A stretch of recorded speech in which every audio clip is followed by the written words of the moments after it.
Boa noite aos que estão chegando, sejam bem-vindos. Boa noite meus irmãos, Ricardo, Michele, boa noite. Boa noite a todos que estão chegando, Beth, e que possamos ter mais uma reunião abençoada. Carlos, Sônia, Mercedes, José, seja bem-vindo, Cacilda, Rosineide, boa noite Silvia, boa noite Valdete, Conceição, Marcelo, Ricardo, Selma, sejam todos muito bem-vindos. Hoje falaremos sobre o Natal. Estamos aí na semana tão evocativa, tão importante do Natal, né? E hoje nós vamos falar exatamente sobre ele, sobre o Natal de Jesus, né? Paulo, Silvana, seu Moacir e a todos que estão chegando aí, meu profundo carinho, meu profundo abraço, que possamos ter uma noite abençoada. Luiz Miguel, seja bem-vindo, seu Moacir, e que ao longo desses momentos que vamos passar juntos, refletindo sobre Jesus, os espíritos amigos possam nos abençoar, nos iluminar, para que possamos sair daqui melhores e mais fortalecidos. Vanice, minha irmã, seja bem-vinda. Mazé, seja bem-vinda. E a todos os nossos irmãos que estão chegando aí. Jana, Bernadette, boa noite. Bom, meus irmãos, hoje, como eu falei, nós vamos falar sobre o Evangelho de Jesus, mais propriamente vinculado com o seu nascimento, né, o Natal, para que a gente possa refletir um pouco mais essa semana a respeito de como passaremos o Natal, né? Faltam aí poucos dias e eu vou fazer esse aviso depois da live, mas eu vou adiantar aqui para vocês, porque às vezes ao terminar a live alguém pode sair e acabar não entendendo, né? Ao longo de vários anos que nós temos trabalhado em nossa casa, o GAEFA, desde 2001, né? Aí estamos indo para 20 anos, no próximo 9 de fevereiro, nós nunca deixamos de fazer uma reunião. Então, as nossas reuniões já caíram na noite de Natal, na véspera de Natal, na véspera e no dia de Ano Novo. Então, a live também não será diferente. Eu sei que na quinta-feira, dia 24, a maioria de vocês estarão reunidos com a família, enfim, na confraternização do Natal, mas aqueles que eventualmente quiserem participar de algumas reflexões e perguntas conosco, nós estaremos à disposição quinta-feira, dia 24 de dezembro, às 8 horas da noite, como todas as semanas, tá bom? Mas eu vou comentar um pouco mais sobre isso ao final da live, tá? Lembrando também de pegar lá o copo com água, a garrafinha com água, para que, como nós fazemos habitualmente, logo após a nossa reflexão, nós faremos a vibração pelos necessitados e logo após a vibração do passe e da fluidificação das águas, tá? Seu Flávio, seja bem-vindo. Dona Cida e todos aí. Um grande abraço. Falta um minutinho, mas já começamos. Oi, Landa, seja bem-vinda. Silene. Silena, seja bem-vinda.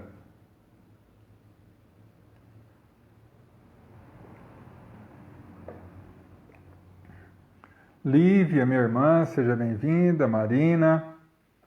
E a todos os nossos irmãos que estão aqui conosco. Daqui a pouquinho, um minutinho, nós já iniciamos a nossa reunião. André, boa noite. Marcelo,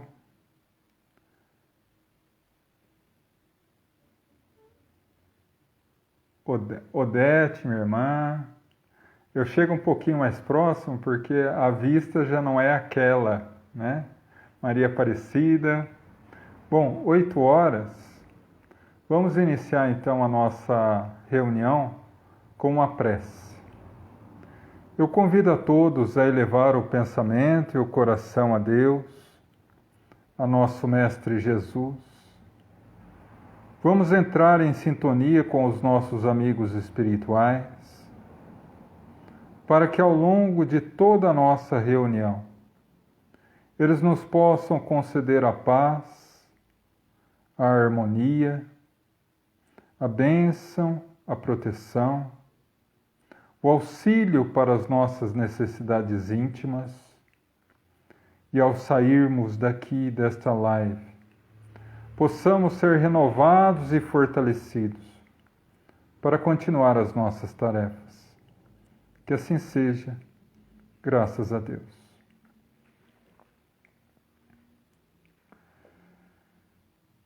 A noite banhava a velha cidade de Belém com um manto luminoso do seu luar, como se prevesse os acontecimentos felizes que ali se dariam. E nesse instante, o casal José e Maria adentrava a cidade que, por ocasião do censo determinado pelo imperador Tibério Augusto, estava lotada.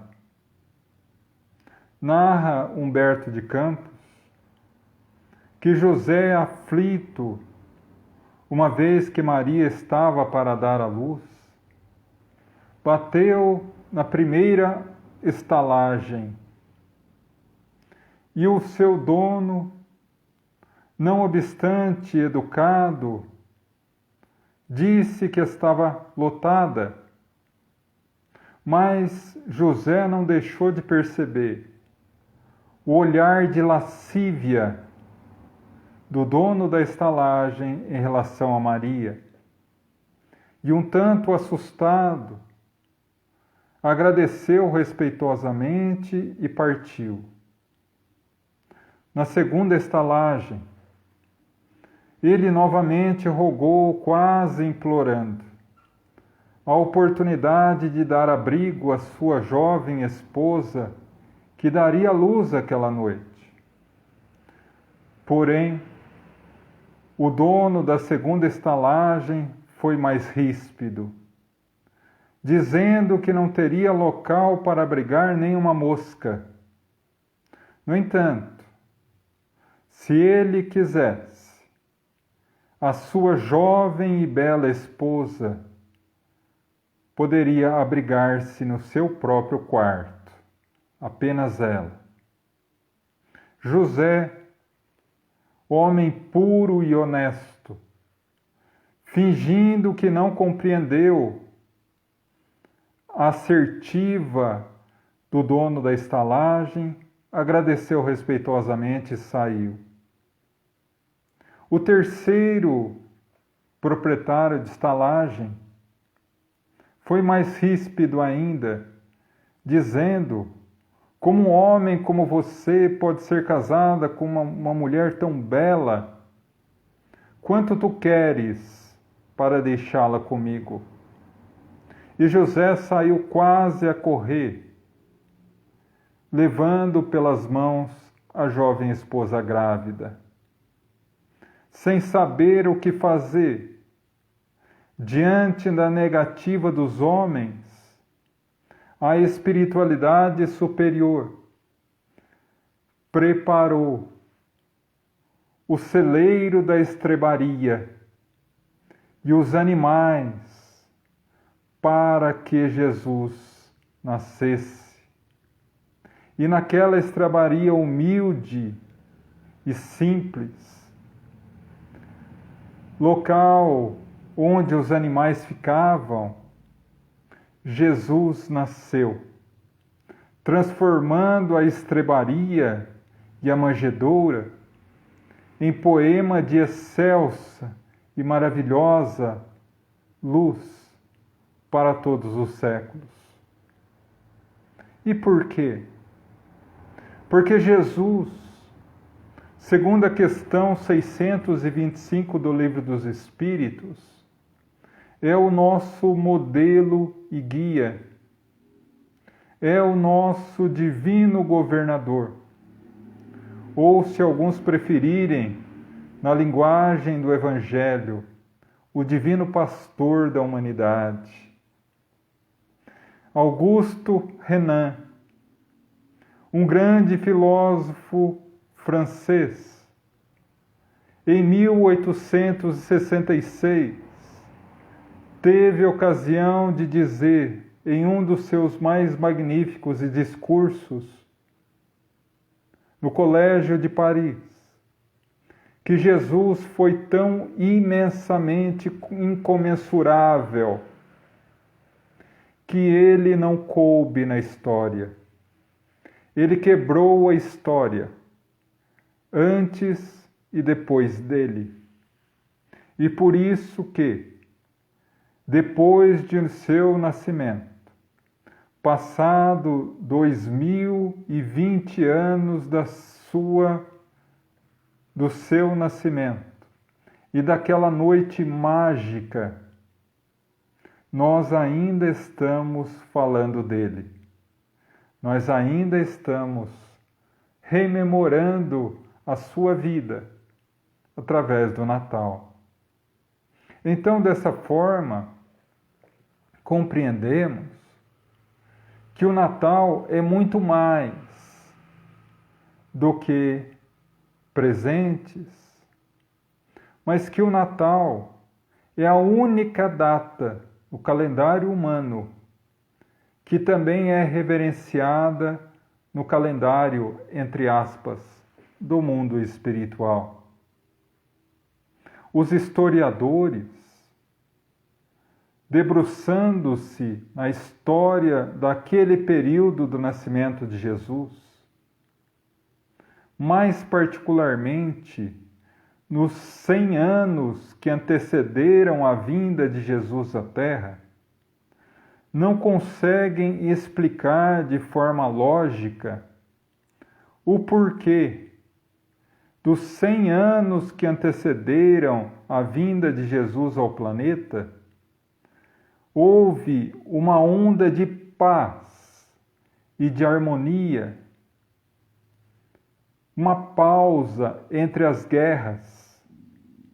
O Império Romano nunca foi tão envolvido em um sentimento de paz. Não só Roma, mas todas as suas colônias experimentaram naquele século um sentimento de paz, de felicidade, de esperança no futuro. E os historiadores não conseguem explicar o porquê, uma vez que, desde que Roma foi fundada, 749 anos antes de Jesus, jamais havia ocorrido 2 anos que fossem sem que Roma estivesse envolvida em alguma guerra. Mas nós, espíritas, bem como nós, cristãos, sabemos muito bem o porquê.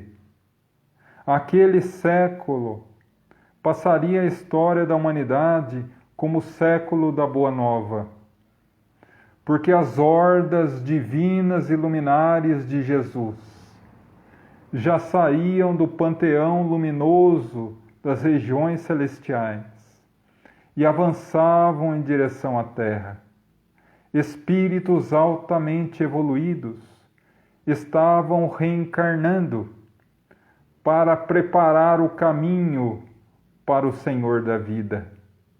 E o próprio Cristo conduzia a sua magnífica expressão nas proximidades mais íntimas do planeta.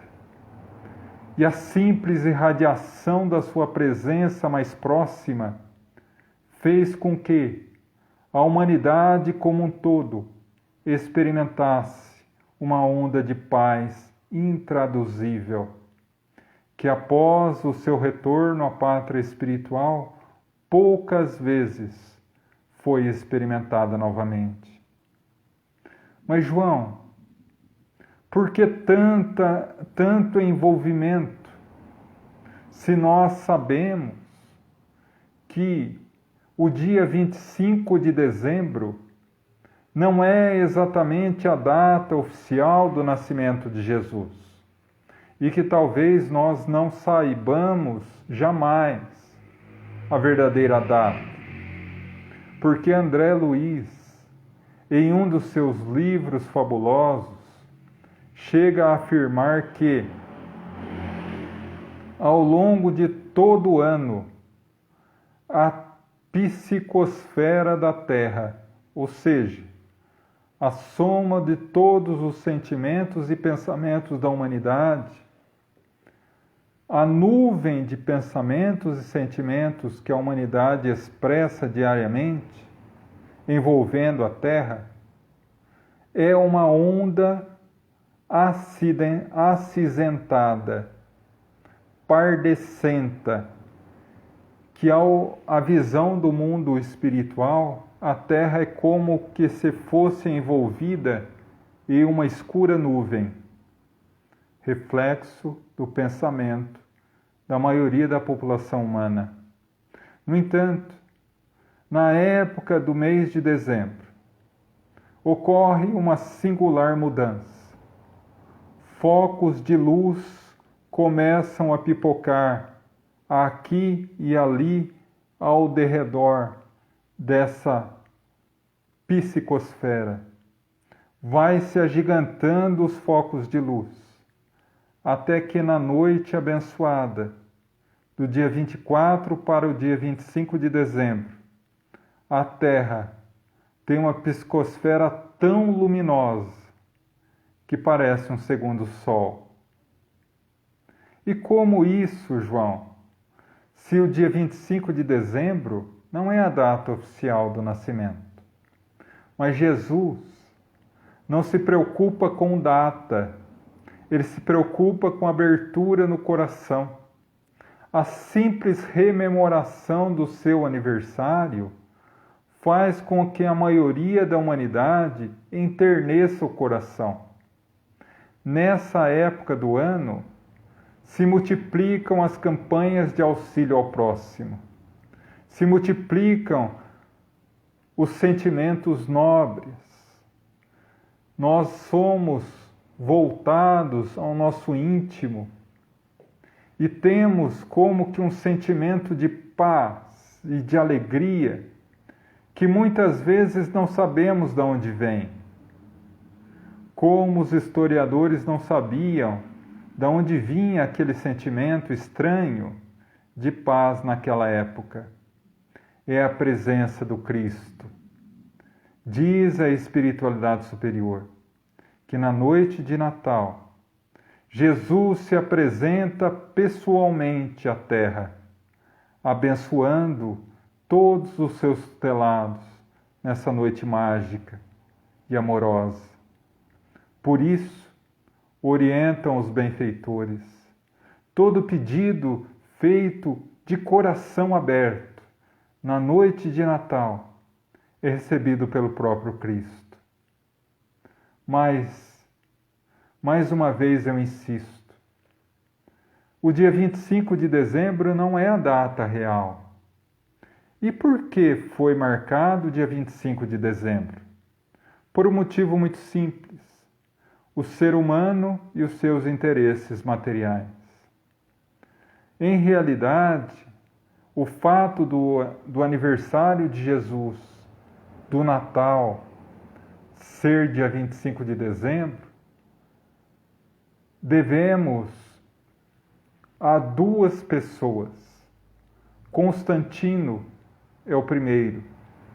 Constantino foi imperador de Roma no início do século IV, por volta de 315 depois de Cristo. E ele, que foi pagão a vida inteira, cultuava os deuses do panteão romano, por volta de 324, começou a perceber que os cristãos haviam se multiplicado de tal forma que ameaçavam ruir o Império de Roma.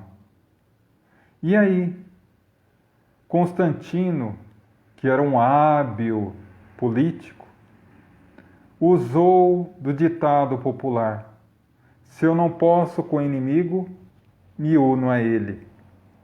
E devido a um sonho muito controverso que ele teria tido, onde Jesus haveria o salvado em plena batalha, ele se converte ao cristianismo e marca para o próximo ano, 325 no mês de maio, dia 30, o primeiro concílio de Nicéia, em que ele reúne todas as autoridades do cristianismo e, sob a sua presidência, decidem tudo a respeito do cristianismo nascente. A nova religião do cristianismo nasce ali. Decidem quais os evangélicos seriam canônicos e quais seriam apócrifos. Quais seriam os sacramentos, como seriam ministrados. A Santíssima Trindade nasce ali. A divindade de Jesus, sendo o próprio Deus ou parte dele, Deus Pai, Filho e Espírito Santo, nasce ali. A virgindade de Maria, entre outras coisas, nascem ali. E ali também nasce a nova religião oficial do Império Romano, a Igreja Católica Apostólica Romana. Igreja, congregação de ideal, católica, de um termo latino que significa universal, que abrange tudo. Apostólica, porque baseada na história dos apóstolos e no que eles falaram sobre Jesus. Romana, porque a partir dali era a religião oficial de Roma. No entanto, surgiu um grave problema. Como o povo tem um sentimento religioso há séculos, de cultuar o panteão romano, os deuses romanos, e o sentimento religioso não pode ser imposto por lei, eles continuavam cultuando os deuses romanos. E todo final de ano, no dia 17 ao dia 24 de dezembro, havia um festival em homenagem ao deus Saturno, o deus das festas, o deus do vinho, o deus da alegria. E essa festa era chamada Saturnais. E nessa semana, que ia do dia 17 de dezembro ao dia 24 de dezembro, as pessoas no Império Romano se entregavam à satisfação dos desejos mais íntimos. Vamos colocar de forma amena. Eles se entregavam aos desejos da carne. Então, a partir daí, a partir da configuração da Igreja Católica, do cristianismo como religião oficial, esse ato, esse festival, passou a ser abominado pela religião católica, uma vez que um dos fundamentos básicos na época era que o sexo era sujo e pecaminoso. Então, começaram a analisar uma forma de acabar com os Saturnais. E o então Papa Júlio I teve uma ideia. Coloquemos o aniversário do nosso Deus Jesus, como eu disse para a Igreja Católica, em sua teologia até hoje, Jesus é Deus, a Santíssima Trindade. Vamos colocar o aniversário de nascimento do nosso Deus no primeiro dia após o término do festival. O festival terminava de 24 de dezembro. Vamos colocar o dia 25 de dezembro como o nascimento de Jesus. E assim foi. E o Papa Júlio I foi muito feliz na ideia, porque os saturnais praticamente sumiram da Terra por mais de 1500 anos, surgindo no século XVII em vários pontos da Europa. Pegou uma carona em uma das caravelas e chegou ao Brasil. E como diz Pero Vaz de Caminha na sua famosa carta, nessa terra em que se plantando tudo dá, a semente dos saturnais ganhou raízes, troncos, folhas e gerou frutos. Foi mudada para fevereiro.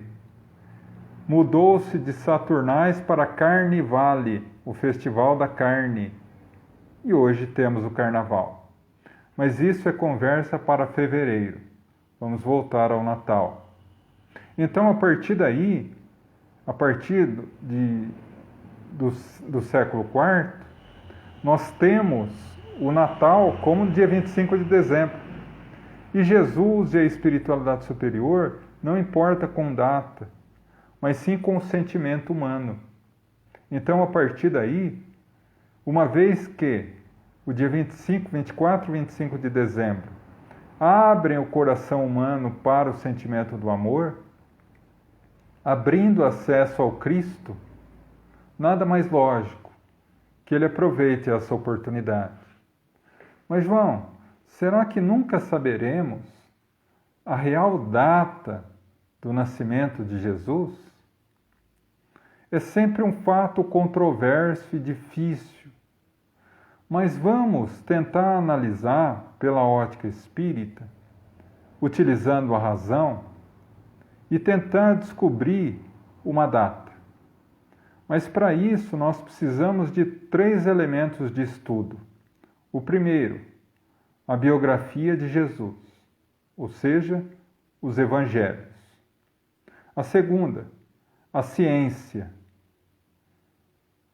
É essencial que analisemos a ciência, porque quando Kardec nos fala, cabe ao bom espírita, quando encontrar algum ponto contrário à ciência, abandonar o ponto equivocado e seguir a ciência.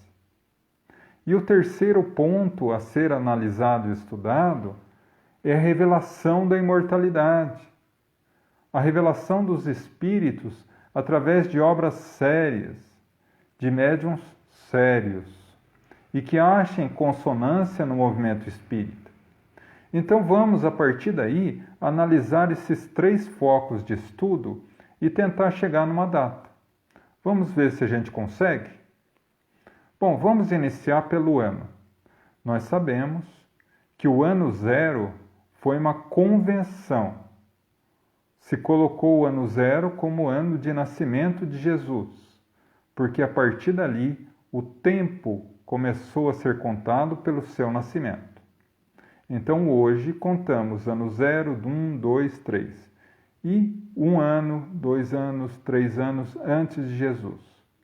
Mas antes, o calendário era marcado não pelo nascimento de Jesus, mas pela fundação de Roma, a maior e mais importante cidade do mundo. Então, vamos começar a analisar através de uma informação espiritual. E vocês vão ficar surpresos, porque eu acredito que muitos de vocês já leram esse livro e não se atentaram a isso. O livro que eu digo é Crônicas de Além Túmulo, do espírito Humberto de Campos.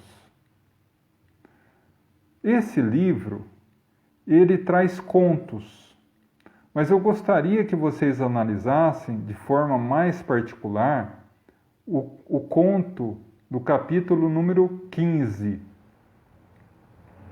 Ante a Ordem do Mestre. Esse capítulo, ele narra um encontro de Jesus com João, o evangelista, o apóstolo amado, na véspera do Natal de 1846. E eles comentam a respeito do nascimento de Jesus, e Jesus pergunta a João como anda o movimento cristão na terra. E João senta e começa a chorar, porque naquela época já estava complicado, né? Mas o fato que eu quero colocar aí para vocês, que os espíritos superiores não colocam nada ao acaso, e que há nesse capítulo um parágrafo, 3 linhas, que nos dá o ano que Jesus nasceu. Porque ao narrar essa conversa, Humberto de Campos descreve assim: a conversa se inicia dessa forma. Jesus pergunta a João: João, apóstolo amado, recorda-se do meu nascimento na terra? E João responde: como não, Senhor? Nasceste no ano 749 da fundação de Roma, e não no ano 754, conforme erradamente calculou o Frei Dionísio no século VI. 3 linhas, um parágrafo, nos dá o ano que Jesus nasceu. Como eu comentei, antes de Jesus, o tempo era contado da fundação de Roma. Então, João nos dá a data. Jesus nasceu no ano 749 da fundação de Roma. Mas, João, como nós vamos converter tudo isso? Não é necessário, porque ele fala 749 e não 754, conforme calculado pelo Frei Dionísio, que foi a base para o ano zero. Portanto, há uma diferença para menos de 5 anos, de 749 para 754. Então, Jesus nasceu, por mais incrível que isso possa parecer estranho, Jesus nasceu no ano 5 antes da era cristã. Já temos o ano. Agora vamos aprofundar um pouco mais para tentar chegar ao mês. E aí, para analisar o mês, nós vamos analisar o Evangelho de Mateus, capítulo 2, versículo de 7 a 16, onde ele descreve exatamente essa cena. Pastores pastoreavam à noite fora dos muros da cidade de Belém, quando surge um anjo de nome Gabriel e diz: não temam, pois trago boas novas. Hoje, na cidade de Davi, nasceu o Salvador da humanidade. O encontrarão num berço de palha, envolvido em um manto. E um coro de anjos cantava: glória a Deus nas alturas, paz na terra aos homens de boa vontade. Essa é o trecho da anunciação do anjo Gabriel aos pastores. Bom, vamos utilizar isso. Pastores pastoreavam à noite as ovelhas, fora dos muros da cidade de Belém. Por que o arcanjo Gabriel se referiu a Belém como a cidade de Davi, porque Davi foi um grande, talvez o maior dos reis da Palestina, do povo hebreu, nascido há 1000 anos antes de Jesus, e que a partir dali foi chamado Cidade de Davi, porque Davi era de Belém. Então vamos analisar isso. Diante da informação de Mateus, sabemos que na noite que Jesus nasceu, pastores pastoreavam no campo as ovelhas. Pois bem, analisando os estudos de meteorologia e do clima, vamos analisar o tempo. Em dezembro é que estação do ano na Palestina? No hemisfério sul, em que nós fazemos parte, é verão. No hemisfério norte, que é a Palestina, é inverno. E como é a característica do inverno na Palestina? Quem narra isso para nós é Emmanuel. Além dos livros de meteorologia, Emmanuel também narra isso no livro Paulo e Estevão.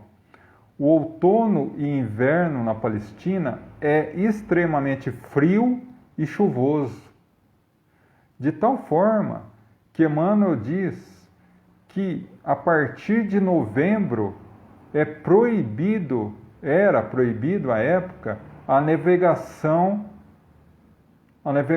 naquela região. E apenas um parênteses, foi nesse mês que Paulo de Tarso foi conduzido de navio a Roma e naufragaram por causa de uma tempestade. Então vamos analisar. Teria como pastores estarem pastoreando ovelhas à noite, num tempo chuvoso? Não. Então vamos fechar o livro de meteorologia e abrir o livro de pecuária. Em que época do ano é mais propício para o pastoreio de ovelhas? A primavera, que no hemisfério norte se resume aos meses de março, final de março, até final de junho. Abril, maio, junho. Aliás, março, abril, maio e junho. O mês que para nós é considerado outono e para eles é considerado primavera. Que no país da Palestina, para o povo hebreu, é considerado o mês de Nisan.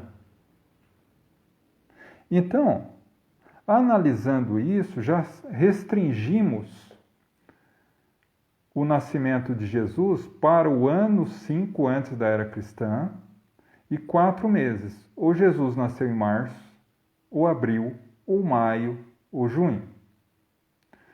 Então vamos além agora. O capítulo 4 do mesmo Evangelho de Mateus. Quando ele narra a saga dos Reis Magos. Reis Magos. Quem eram os Reis Magos? 3. Gaspar, Belchior e Baltazar. Cada um rei do seu país, todos do Oriente, a leste da Palestina. Então eram reis porque cada um governava um país. E por que eram magos? Eram considerados magos não porque eram mágicos ou feiticeiros, mas porque estudavam astronomia, estudavam as estrelas, os planetas, os sistemas solares, estudavam tudo isso. Aquela época, muito rudimentar ainda, mas eles conseguiam prever com antecedência, por exemplo, eclipses lunar, eclipses solar. Então, para o povo que não entendia, eram bruxos, magos, porque eles conseguiam prever que o sol ia sumir durante o dia, que para eles era algo inacreditável. Então, eram considerados reis magos. como a história de um Messias, de um enviado de Jesus, de um enviado de Deus, é extremamente disseminada entre todos os povos da história, não só entre o povo hebreu, mas entre o povo egípcio, entre o povo indiano, entre o povo chinês, entre o próprio povo que eram, na realidade, os antecessores do que veio a ser o povo europeu. Então, todas as épocas da humanidade, existia essa ideia da vinda de um Messias. E esses reis magos estudavam e conheciam essas profecias, inclusive do povo hebreu. E eles sabiam que haveria, conforme a profecia, um sinal no céu quando viesse o Messias esperado. E qual a surpresa deles quando eles detectam no estudo do céu uma estrela diferente, que tem movimentação própria. Naturalmente, foi juntar 2 com 2. Seguiram a estrela porque tinham certeza da vinda do Messias. E conseguiram chegar a Belém. Mas, João, a história é muito bela, mas não condiz com a realidade científica. Por quê? Porque a Terra, e aí, desculpe, meus irmãos, mas eu vou ter que entrar um pouco em história de física da 5ª, 6ª série, tá? Vamos recordar um pouco isso. A Terra tem 2 movimentos, o de rotação, que é em volta do seu próprio eixo e que gera dia e noite, e o de translação, que ela gira em torno do Sol, que geram as estações do ano. Pois bem, o movimento de rotação da Terra, ele é em sentido horário, ou seja, do oeste para o leste. No entanto, nós sabemos que uma das características desse movimento de rotação é nos dar a ilusão de ótica que as estrelas se movimentam, mas não são as estrelas que se movimentam. As estrelas estão paradas. O que movimenta-se é o planeta, que nos dá a ilusão que elas se movimentam. Então, todas as estrelas no céu, elas se movimentam do oeste para o leste, em sentido horário. Por quê? Porque o movimento de rotação do planeta é em sentido horário. O que ocorre nessa estrela em particular é que eles estavam no Oriente, no leste. E a estrela se movimentava para o oeste, em sentido anti-horário. Não existe estrela que possa se movimentar em sentido anti-horário, que é o sentido contrário à movimentação da Terra. Portanto, era um cometa. E como a nossa irmã Nara colocou, pode até ter sido o próprio cometa Halley, que passou, se não me falha a memória, em 86 aqui, e que passa de 72 em 72 anos a Terra. Então, eles presenciando esse cometa, e nós sabemos, pelo estudo dos cometas, que eles ficam transitando na órbita de um planeta durante alguns dias, algumas semanas até, sendo visíveis.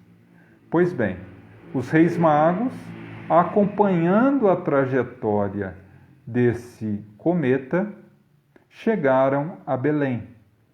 E ao chegarem em Belém, o cometa sumiu. E por que sumiu? Porque saiu da órbita do planeta e seguiu a sua trajetória. Desaparecendo o cometa ali, eles tiveram o sinal de que era naquela pequena cidade de Belém que havia nascido o Messias. Mas, João, uma coisa que eu não consigo entender. Ele chega numa cidade como Belém, com uma suposição que o Messias nasceu ali. Como eles vão saber? O que nós acabamos esquecendo é que Belém, à época, era uma cidade que tinha de 300 a 400 habitantes. Pois bem, você entra numa cidade de 300 a 400 habitantes, onde alguns pastores chegam e dizem para a população: olha, a gente viu um anjo que falou que o Messias nasce aqui numa manjedoura. É claro que eles ouviram isso e é claro que não existem tantas manjedouras em Belém naquela época. Então foi muito fácil encontrar Jesus. Então, dessa forma, conseguimos explicar de maneira lógica a chegada dos Reis Magos.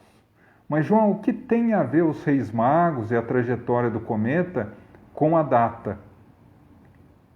Lembremos, Jesus, segundo os nossos estudos, só poderá ter nascido na primavera, março, abril, maio ou junho. Pois bem, então vamos analisar a astronomia e, através dos mapas astronômicos, analisar se nesse período correspondente ao nascimento de Jesus se passou algum cometa naquela época, naquela região e que foi visível. Se foi visível, nós temos condições de estreitar esses meses.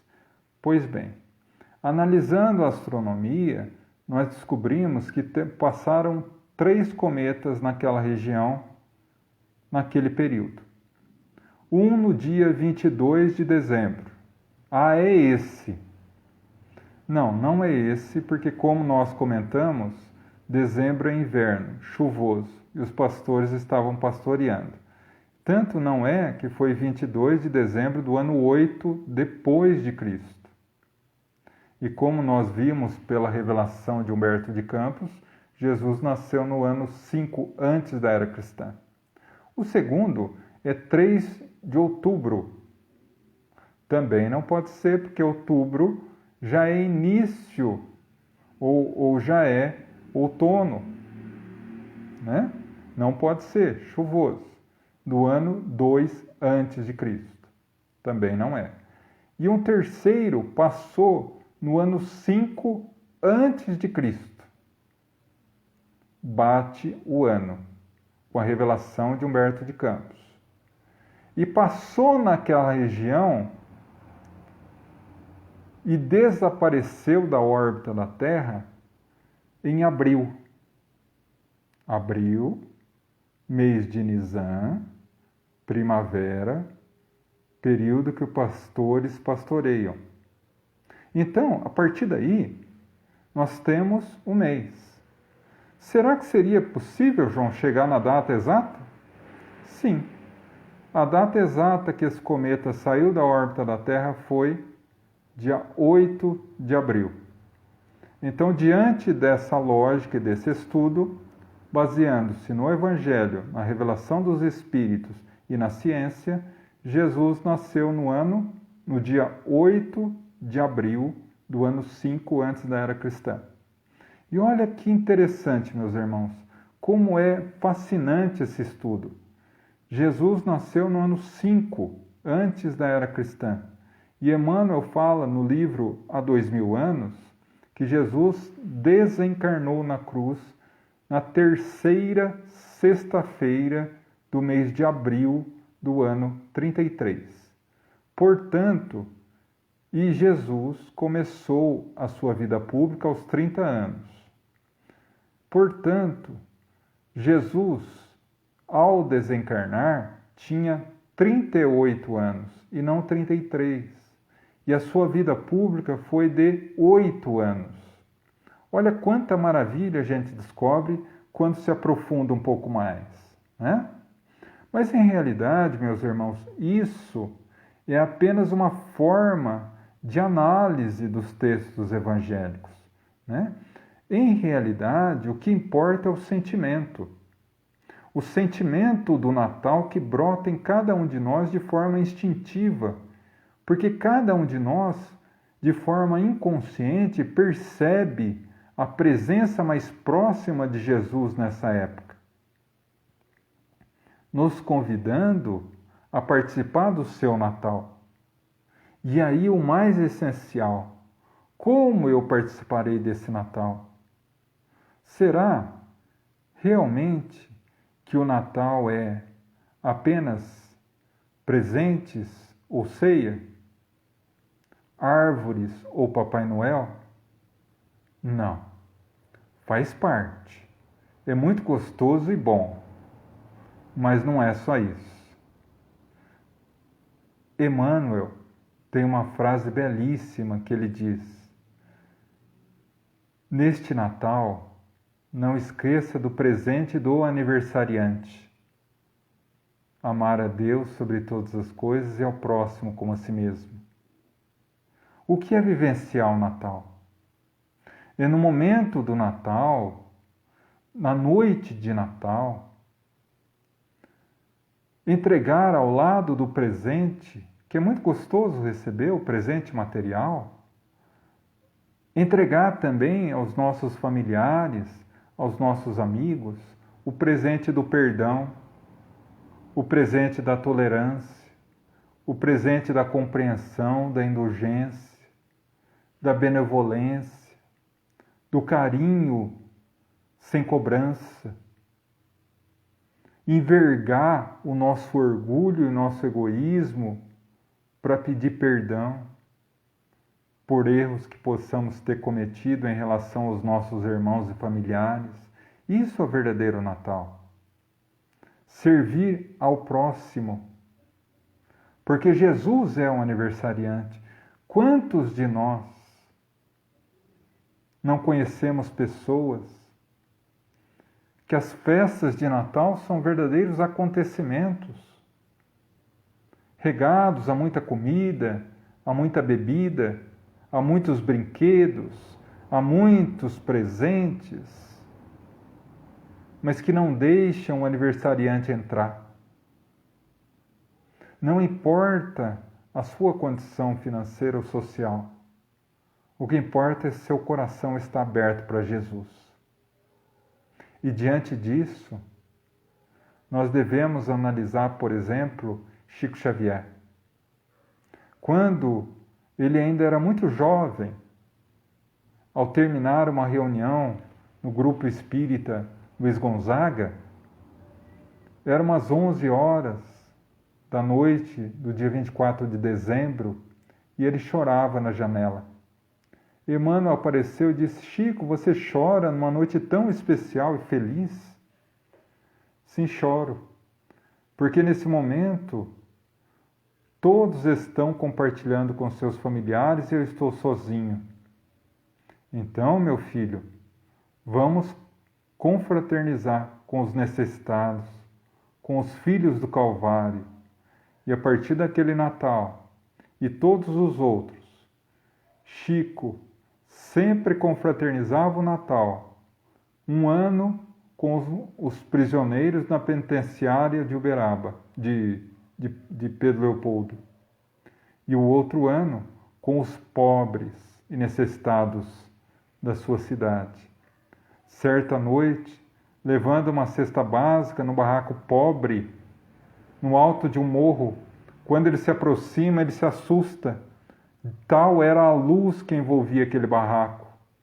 E na porta de entrada, Eurípides Barçanufo, empunhando a sua outrora personalidade, do heróico cristão que foi mártir, conforme o livro Ave Cristo, e disse: seja bem-vindo, Chico, vamos confraternizar com Jesus.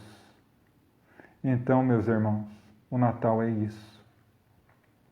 Se voltar ao Cristo e oferecer ao Cristo o nosso mais purificado presente, o nosso esforço sincero, através de ações concretas da nossa renovação íntima. Arrancar definitivamente a raiz podre do orgulho e do egoísmo do nosso coração, para que possamos ser considerados filhos de Deus. Mas eu gostaria, meus irmãos, para encerrar essa nossa reflexão, trazer experiências, vivências, testemunhos de pessoas que eram como nós, cheios de dificuldades, de fraquezas, e que foram testemunhas do nascimento de Jesus. E talvez o testemunho dessas pessoas possam nos auxiliar a compreender um pouco mais o aniversário do Cristo, o Natal. Perguntamos a Maria de Magdala e ela dirá: Jesus nasceu no ano 31, às portas da cidade de Betânia, quando eu, carinhosamente, lavei seus pés com as minhas lágrimas e enxuguei com os meus cabelos. E ele me disse amorosamente: mulher, por muito amar, seus pecados estão perdoados.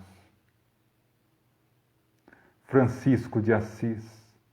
Jesus nasceu no ano de 1202, na pequena praça de Assis, quando, diante de meus pais, o padre e a cidade inteira, me despi não só da minha roupa, mas de todas as minhas dificuldades e fraquezas, da materialidade, para segui-lo. Pedro. Jesus nasceu no ano 33, nos jardins do palácio de Caifás, no momento em que o galo cantava e assinalava a minha terceira negativa a ele. Só ali eu percebi quem realmente era Jesus. Paulo de Tarso. Jesus nasceu no ano 35, às portas da cidade de Damasco, quando numa luz eu caí do cavalo. Saulo, Saulo, por que me persegue? Quem és tu? Sou Cristo Jesus a quem persegue. E eu humildemente percebi que ele era realmente o Senhor da vida e disse: que queres que eu faça? Tomé, o que entrou para a história como homem sem fé. Jesus nasceu no cenáculo, no ano 33. O cenáculo que estava de portas fechadas e chaveadas, e ele simplesmente surgiu e disse: a paz esteja convosco. Vem, Tomé, e toca, para ver que sou eu.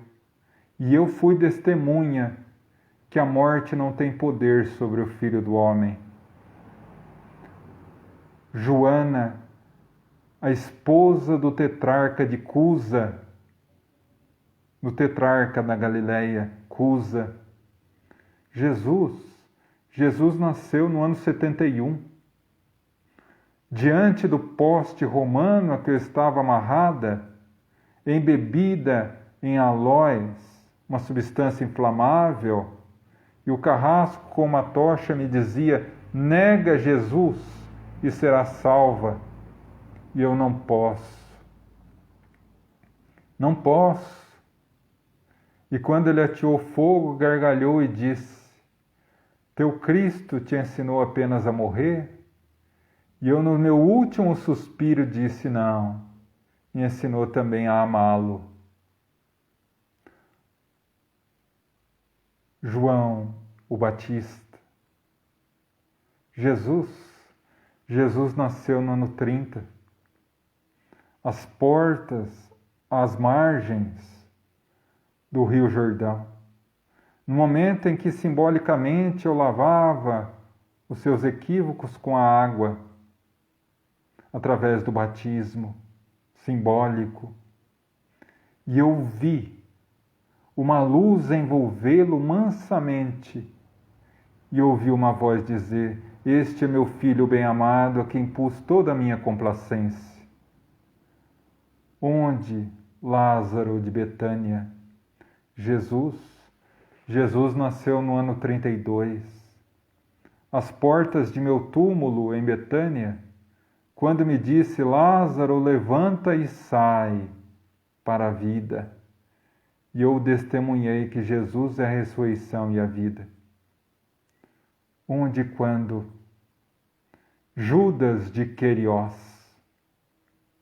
Jesus nasceu no ano 33, no jardim Getsemane, quando eu lhe dei o beijo da traição. E foi ali que eu percebi que Jesus é muito mais valioso do que qualquer tesouro terreno. Onde e quando?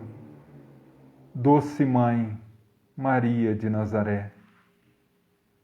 Jesus nasceu naquela noite abençoada em Belém. No momento em que eu segurei nos braços pela primeira vez e vi naquele rosto infantil de criança a aliança que ali era feita eternamente entre o Criador e as criaturas. E agora, meus irmãos, vamos nós, diante de todos esses testemunhos, vamos olhar no caleidoscópio das nossas próprias lembranças, no inário dos acontecimentos e situações da nossa vida, quando e onde eu posso dizer que Jesus nasceu na minha vida.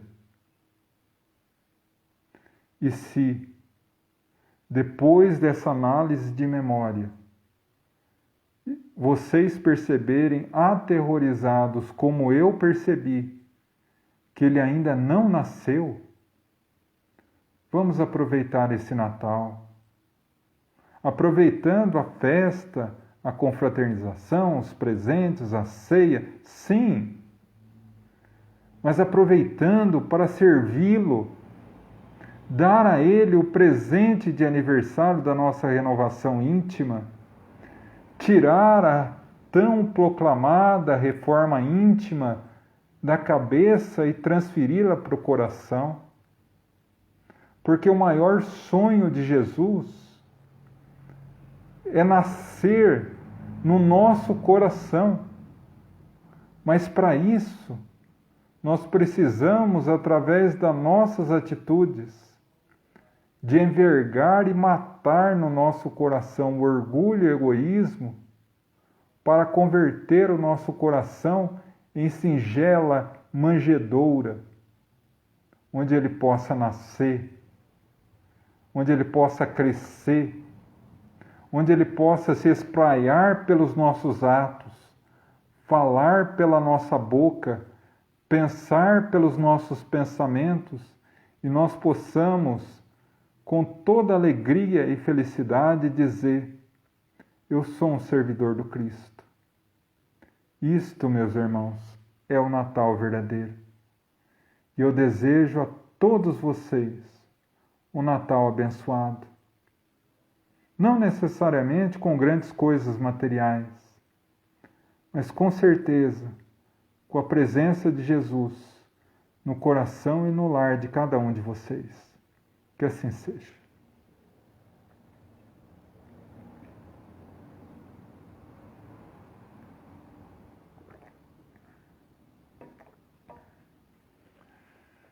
Bom, depois dessa reflexão a respeito do Natal, vamos às nossas vibrações da noite pelos nossos necessitados.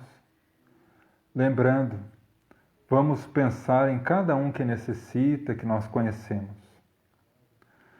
Vamos elevar o pensamento a Deus e abrir os braços da alma para receber um abraço carinhoso de Jesus.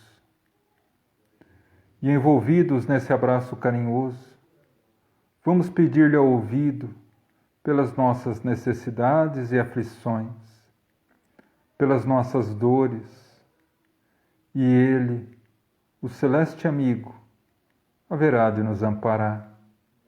Uma vez que nos disse: vinde a mim todos vós que estáis cansados e fadigados, e eu vos aliviarei. Rogamos, Mestre, pelos nossos familiares, presentes, ausentes, próximos, distantes, onde quer que se encontrem, possam receber a visita amiga dos missionários do amor. Rogamos pelos nossos irmãos em humanidade encarnados, que passam por provas e expiações, seja na fase da infância, da adolescência, na fase adulta ou idosa. Rogamos, Mestre, que seu infinito amor seja o farol a nos iluminar o caminho, a nos abençoar as dores, a nos aliviar o peso da cruz que nós próprios fomentamos e formamos para a nossa vida. Rogamos por aqueles que passam pelo caminho da vida terrena, aprisionados a um leito de hospital. Há doenças tidas pela medicina como incuráveis, rogamos a cura, Senhor. Mas se não for possível, uma vez que a doença é remédio amargo para a cura do espírito, rogamos fé, perseverança, resignação e, sobretudo, a certeza que dia virá encontrarão muito mais do que a saúde física, a saúde espiritual. Rogamos, nesse momento, a todos os necessitados. Vamos trazê-los ao pensamento para que o nosso pensamento se converta em pontes de luz, através das quais o luminoso exército do Cristo alcançará a todos, levando a paz, o remédio, a perseverança, a esperança, a força, a proteção, o amparo, para cada um que nesse momento a nossa mente alcança, para toda a humanidade encarnada e desencarnada.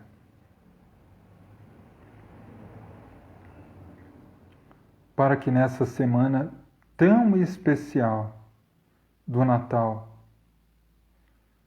os nossos irmãos em humanidade possam sentir a presença contagiante do Cristo neles.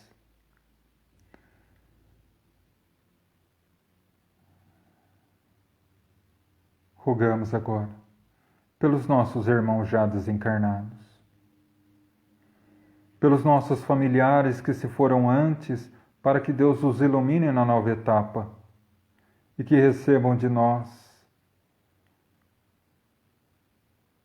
o buquê luminoso da nossa saudade banhada na fé em Deus. Rogamos por aqueles que sofrem consequência de uma vida voltada ao erro. Rogamos, Pai, que o arrependimento seja a chave que lhes abra a porta da vida renovada. Pedimos, Senhor, ampare e abençoa os suicidas, para que a doce Mãe Maria de Nazaré possa acolher-lhes em seu abraço fraternal e amoroso. Rogamos, por fim, aos nossos irmãos doentes no mal, para que possam receber o lenitivo da sua misericórdia e a semente luminosa da verdade, para que um dia floresça e os liberte, tornando dignos do teu infinito amor. E assim, agradecidos a Deus, o Pai da vida, a Jesus, o constante amigo, e a legião de espíritos amigos que nos abençoa, o nosso profundo agradecimento e gratidão. Pai nosso, que estais nos céus, santificado seja o vosso nome. Venha a nós o vosso reino, seja feita a vossa vontade, assim na terra como no céu. O pão nosso de cada dia dai-nos hoje. Perdoa nossas dívidas, assim como perdoamos os nossos devedores. Não nos deixe cairmos em tentação, livrando-nos do mal. Amém. E agora, meus irmãos, vamos à vibração do passe e da fluidificação das águas. Vamos fechar os nossos olhos e abrir a nossa mente. Aquele encontro semanal com o Cristo. Mas hoje se reveste de uma forma mais especial, porque ao invés de irmos até Ele, nas praias tranquilas e amorosas de Carfanaum, Ele que adentra nesse momento como um raio de sol em nosso lar. Envolve todo o ambiente do nosso lar em luz. Percebemos a sua figura majestosa diante de nós. E seus missionários, abençoando os nossos familiares, o ambiente da nossa casa, fluidificando as águas, e a nós nos cabe um abraço. Jesus nos abraça nesse momento, nos inundando em luz. Essa luz que é absorvida por nós, que ilumina a nossa mente, abrindo portas para os pensamentos nobres e felizes, que reveste todo o nosso organismo em luz, harmonizando as nossas deficiências e dificuldades orgânicas, mas atinge o nosso coração e nossa alma, e sobretudo nos traz uma fé inabalável no seu amor, uma esperança contagiante no porvir, e a certeza de que, não importa o que aconteça enquanto estamos nessa trajetória física, Ele jamais nos abandona. Nesse momento Ele sorri e diz: segue em paz, filho, porque o bom pastor jamais abandona nenhuma das suas ovelhas. Vai em paz e ama.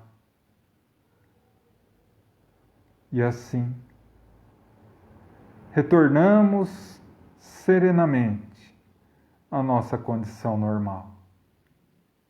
Abençoados pela energia luminosa do paz, frutificada a água que agora se transforma em remédio. Estamos nos instantes finais da nossa reunião, nos restando agradecer. Agradecer aos nossos mentores espirituais, agradecer aos trabalhadores do GAEFA que de forma tão amorosa estiveram conosco ao longo de toda a reunião. Agradecer à Mãe Maria de Nazaré por sempre nos abençoar e que cubra com seu manto de bênçãos toda a humanidade encarnada e desencarnada. Agradecer a Jesus, o divino amigo e pastor, que fará aniversário esta semana. Que teu infinito amor, Senhor, possa ser o seu presente e que nós possamos dar-lhe o presente da nossa renovação íntima e sincera ao teu evangelho de amor. E a Deus, o soberano Pai da vida, a quem humildemente entregamos esse trabalho aos pés e rogamos, Pai, nos fortalece, nos abençoe e nos ilumina, para que possamos ter forças de definitivamente romper com as algemas do orgulho e egoísmo que ainda nos prendem à terra para alçar voos maiores, seguindo a trajetória de Jesus. Que assim seja, graças a Deus. E assim, meus irmãos, encerramos mais uma reunião, a reunião de terça-feira, dessa semana tão especial do Natal. Gostaria de agradecer a todos vocês que estiveram conosco, Sintam-se abraçados por mim, bem como eu recebi a energia amorosa de vocês. Espero com todo o meu coração que tenham sentido essa energia também. Desejo a vocês uma noite de muita luz, de muita paz, uma semana de bênçãos. Aproveitem o Natal. É uma noite das mais especiais do ano, que o Cristo Jesus desce à Terra para nos abençoar de forma mais particular. Vamos, nessa noite de Natal, festejar, sim, confraternizar, mas principalmente abrir o nosso coração a Jesus. Gostaria de dizer, antes dos recados finais, que, como eu disse no início, desde que fundamos a nossa casa há quase 20 anos atrás, nunca deixamos de fazer uma reunião, seja por qualquer motivo. Então, nada mais lógico do que as reuniões online permanecerem, não importando o dia. Então, quinta-feira próxima, 24 de dezembro, véspera de Natal, estarei aqui, junto com a espiritualidade superior da nossa casa, para mais uma reunião de pinga-fogo, das 8 às 9 da noite. Aqueles que quiserem confraternizar conosco nessa noite tão especial, sejam muito bem-vindos, porque estaremos aqui para mais uma reunião, tá? Do mais, gostaria de dizer que essa nossa reunião ficará na nossa página do Facebook, o Grupo de Assistência Espiritual Francisco de Assis. Daqui a alguns momentos também estará no nosso canal do YouTube, o Gaefa Espírita. Gostaria que conhecessem o canal e, se acharem conveniente, se inscrevam. Nos auxiliará muito, porque se alcançarmos a meta de 1000 inscritos, teremos condições a partir daí de fazer transmissões simultâneas pelo Facebook e pelo YouTube, o que nos auxiliará demais. E do mais, meus irmãos, tenham todos uma semana de muita luz e muita paz. Que vocês possam receber esse amor e esse carinho proveniente de Jesus e dos nossos irmãos espirituais, e a minha profunda gratidão por cada um que esteve conosco. Meu sincero agradecimento e que Jesus nos abençoe a todos. Muita paz.